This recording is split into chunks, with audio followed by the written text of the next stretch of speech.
Ryan here, board certified specialist internist. Hope you and your family are well. Thanks for joining me even as we're tackling a clinical head-to-toe approach for Panhypopituitarism. If you haven't yet subscribed to my channel, what are you waiting for, man? Alrighty, so as usual, let me just get my pointer in there. You want to start off by introducing yourself to the patient, positioning the patient, ideally semi-fowlers, and obtain adequate exposure.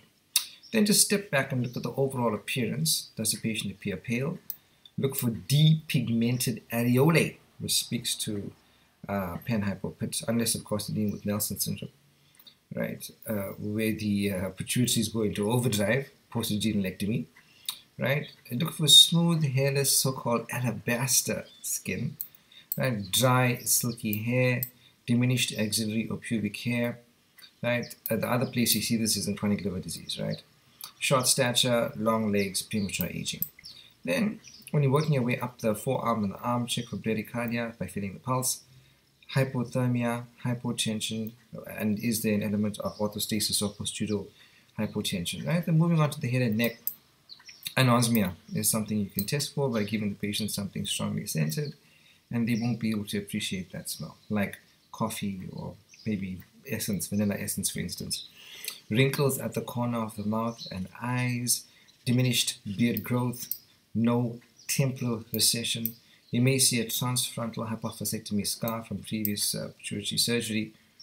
Palpable shunt beneath scalp hair, right? Watch out for that, is previous neurosurgery. Papilledema, optic atrophy from compression of the optic nerve.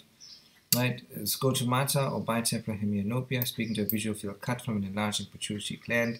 Superior quadrantenopia as well, so test your visual fields by formal visual field assessment.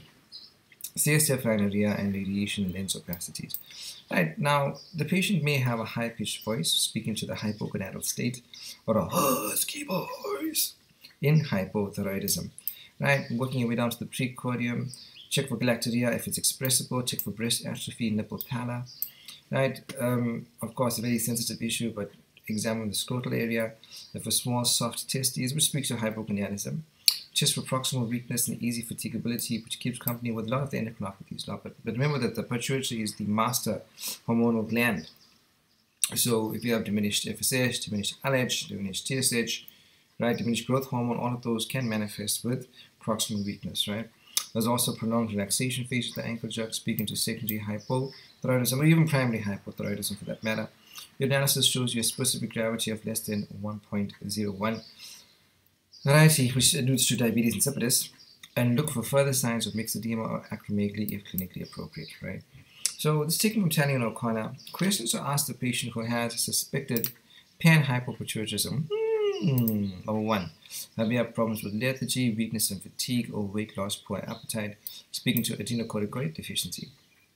Then have you gained weight, found cold weather more intolerable, had constipation, speaking to TSH, thyroid stimulating hormone deficiency? What speaks to FSH deficiency in men is, have you noticed reduced sexual interest, speaking to diminished libido, reduced muscle strength, erectile dysfunction, or have problems with infertility? Among women, what speaks to FSH deficiency is oligomenorrhea. So have you had cessation of periods or less bleeding during your normal menses? What speaks to growth hormone deficiency in adults? Have you noticed reduced exercisability and energy? And if you've had headaches and visual disturbance, that speaks to pituitary enlargement, okay?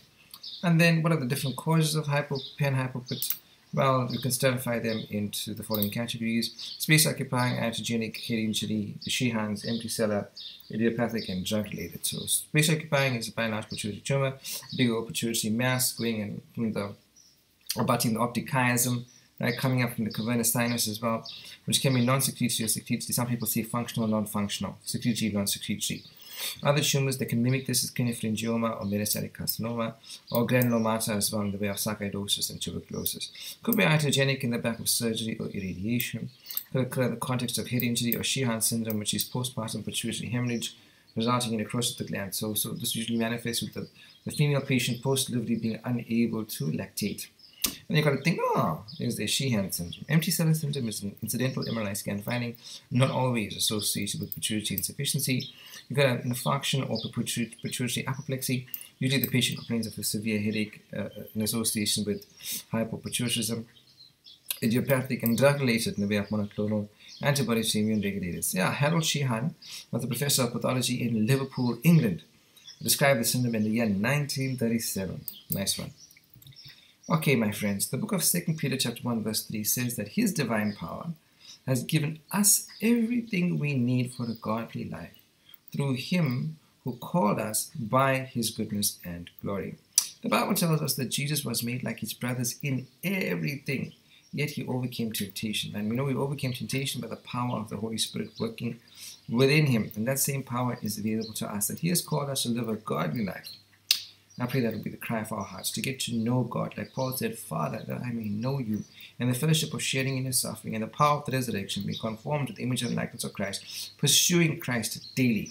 We shall never be like Christ in this life, but in heaven we shall be like him. That's what the word says.